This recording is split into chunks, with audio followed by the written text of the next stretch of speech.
What's up? It's Carolina Calvin, and I'm coming to you with Atlanta Falcons heading to Carolina to play my Panthers. I know I'm a bit late on this, but I just got a chance earlier today to rewatch the game, and I'm just putting up the video now. So I'm gonna go ahead and break it down. And I apologize for being a little bit late. I'm gonna try to get them out a little bit faster, but been a bit busy, with work, and also, I have exams coming up, so there's been I haven't had much time to actually go back and look at some of the games.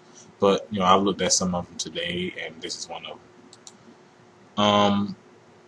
We're gonna start out today. Of course, talking about the quarterbacks. I'm gonna start with the Falcons team first. Matt Ryan was 20 of 27, 219 yards, one touchdown, three picks. From the rushing game, I want to get back on Matt Ryan.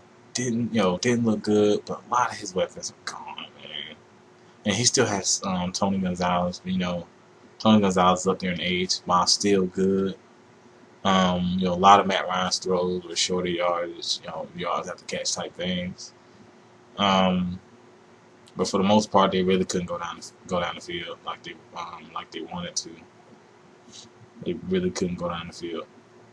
From a rushing standpoint, Steven Jackson, 13 carries, 57 yards. He did have a couple nice runs, but you're not getting much on that Carolina front. But he did have a couple nice runs. Quiz Rogers, 5 carries, 19 yards. So they didn't get much from the running game. A total of 20 carries for 78 yards. But they didn't get much from the running game. As expected, Carolina's run defense is one of the best in football. It's second only to the Jets in terms of yards per game rushing. Atlanta's receiving core, as I said, in terms of receiving, they didn't get much. Harry Douglas, 3 receptions, 82 yards, along with 41, was targeted 5 times. Tony Gonzalez was really the only sure guy who was making plays. 6 receptions, 81 yards, 1 touchdown. He was targeted 7 times, and after that, it drops off. Nobody is over 25 yards receiving. So that is of course, when you lose a guy like Roddy White and you lose a guy like Julio Jones, your passing game gonna suffer, and it has. Harry Douglas, has had the prior game to this, and he had a pretty good game. But for the most part, he relied on he relied on second string wide receivers to come in there and contribute, and it just hasn't worked out. Let's see. Atlanta's defense, for the most part, there was a lot of throws missed by Cam Newton. But for the most part, they did an okay job against the run game. Most of Carolina's running game was running back by committee, and Carolina's reliance on running the ball. But Atlanta's not that good defensively. And that's just how it is. Atlanta's just not that good defensively. They were a team that really relied on their offense to put up a lot of points, and with the injuries, it just has put a lot of pressure on the defense. And they just don't. They don't. I don't think they have the guys yet. They have some younger guys. Desmond Trufant, who can turn out to be a nice addition at that corner position. They have some guys like Yumin Yura, Massaquoi, but they, for one, I don't think defense is well coached, but I think they need a couple more weapons defensively to improve, and also it's a team that's relied heavy on their offense, so hopefully they can get that back. Now I want to go over to Carolina. Let's see. Start with Cam Newton, 23 of 37, 249 yards, 1 touchdown, 2 picks. Um, Cam Newton missed some throws in this game. Um, he missed a couple throws in this game that they could have went for big yards. So I don't think out of the they was on we're on a four game winning streak. It probably was his out of that streak was one of his worst game, because in those other games he's been very accurate. His throws have been on the money. Guys are catching the ball, and they're mixing up the play calling like I always wanted him to do. But today, he didn't look. He didn't look. He did make some good throws down the field, but he just didn't. He didn't look like he did in the prior 4 games. Hopefully, this will be cleared up, because we're about to go on a tough. About to go on a tough stretch, playing some tough teams starting next week. From the rushing game, we did get Jonathan Stewart back. It was mainly running back by committee. We had Jonathan Stewart 9 receptions, 43 yards. DeAngelo Williams 13 carries and 42 yards. And I apologize if I say receptions. I meant to say carries. DeAngelo Williams had 13 carries for 42 yards. Mike Tolbert 6 carries for 24 yards and a touchdown. Cam Newton 5 carries, 22 yards and a touchdown. I always like to see Cam run. It just adds another dynamic to especially around the goal line, because he's such a big guy and he's been shown to power his weight even through linebackers. So I think that that makes him definitely a weapon there at goal line, and they should definitely mix in plays like that. From the receiving core, nobody out there has numbers that jump out at you. Most of it's pretty average, but it shows that Cam was spreading the ball around. When he did throw some accurate balls. Brandon LaFell 6 receptions, 74 yards. He was targeted 9 times. Greg Olsen 4 receptions, 66 yards, 1 touchdown. He was targeted 5 times. Steve Smith 4 receptions, 52 yards, 10 targets. Damn. Yeah, Steve Smith, he was targeted a lot in this game. Didn't look good when he threw in the ball. Now, there were some inaccurate throws on Cam's part, but there was some drops by Steve Smith as well. Jonathan Stewart 3 receptions, 22 yards, targeted 3 times. Mike Tolbert 3 receptions, 13 yards, targeted 4 times. DeAngelo Williams 2 receptions, 12 yards, targeted 2 times, and Ted Ginn 1 reception, 10 yards. He was targeted 3 times. I think Cam Newton missed the throw on him. He had him deep and he was behind the coverage, but Cam Newton overthrew him. I don't know how you do that. Cam Newton's got a big arm. Defensively, Luke Kuechly looked really good in this game. The front seven looked good.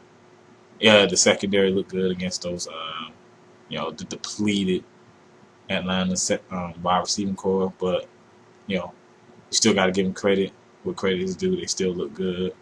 Drayton Florence had an interception, one of the interceptions. This is near the end of the game. The game was pretty much out of reach, and he picked off Matt Ryan for a touchdown. But as I said, Luke Kuechly, Thomas Davis, that front seven looked good, and the back end did a good job of holding up. It was a good game, yet again by the defense.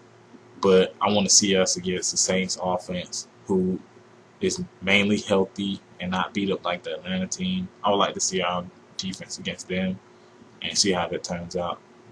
But, for the most part, this is this is pretty much how the game went. Atlanta, of course, the 3 interceptions, which obviously one at the end, it was pretty much garbage time. The other 2 picks really hurt them. 7 penalties for 59 yards. The turnovers. Let's see, they had 4 turnovers for the game. The turnovers, the penalties, and the time possession is what really hurt them. Carolina had 9 penalties. They had 9 first downs from Atlanta penalties. Let's see, hold on. I apologize. I was looking at that one. Okay. But anyway, time possession, Carolina beat them down 36 minutes 31 seconds to 23 minutes 29 seconds. It shows that the Atlanta defense really struggles with getting off the field on third down. Carolina was 8 of 14 on third down, which is over 50%, and the Falcons were 40%, 4 of 10 on third down. So when you turn the ball over, you have penalties that give the other team yards, and your defense can't get off the field. It's very difficult to win, especially with the injuries they had offensively. Defense really need to step up for Atlanta, and they did not. They made some plays. Of course, they got the 2 interceptions on Cam Newton, but for the most part, they couldn't get off the field on third down, and Carolina had some pretty long drives, which pretty much put them out of reach of this game. That was one thing I did want to touch on, mainly concerning both teams looking ahead. For Carolina, I'll start with Atlanta first. Atlanta at this point, they are just. I honestly think, I'm sorry to say this, but they're done. They're done. They're missing their 2 outside weapons. Steven Jackson can't stay healthy. He was healthy in this game, and the defense just has not played well. The defense has been bad for the most part this year, and if they're not putting up the points that were last year, it's very hard for them to win. The injury bug hit them real hard this year. So, at this point, will the guys show a little pride in their remaining games? Because I don't think they're going to make the playoffs at all or even get close. So, for them, it's just about how they, do the guys have pride, and how will they finish the season? Will they still play hard in each game? Or, will their play drop off, obviously in the losing situation? From Carolina standpoint, this is the main schedule. Next week, week 10, we're going to San Francisco to play the Niners. Week 11, at home against the Patriots. Week 12, heading to Miami to play the Dolphins. Week 13, play the Buccaneers. Week 14, big game, division rival game. We're heading to New Orleans to play the Saints. It's gonna be a tough game. Week 15, we have the Jets. Week 16, we're at home against the Saints, and Week 17, we have the Falcons. So, this remaining schedule is tough. The teams with winning records 1, 2, 3, 4, 5, 6. We have 6. Six of the. Let me see.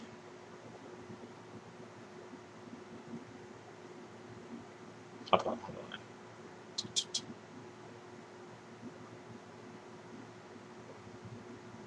Okay. 6 of the remaining 8 games are against teams with over 500 records. This is where we're really gonna get tested, because the teams we played before aren't that great, but we played great against them, and we won the games that we were supposed to win. But now it's time to go in and show that we're one of the elite teams by beating these teams. Starting next week with the Niners. So hopefully the boys can come in and step up, and especially when it's gonna be more people watching them play. So hopefully they can go in and step up and beat some of these upper echelon teams. But I will be coming back with. I want to talk about the Bulls and some of their struggles I've seen this season. So I will get some NBA video out. I still have. I want to talk about the Xbox One and the PlayStation 4. Those are going to be 2 more separate videos. If I don't have those videos up by today, they will be up by tomorrow. Those 2 things those three things that I really want to talk about. So please check back. I will be having those up. If you like the video, comment down below what you thought about this game. Of course, hit the thumbs up button and subscribe. Thanks.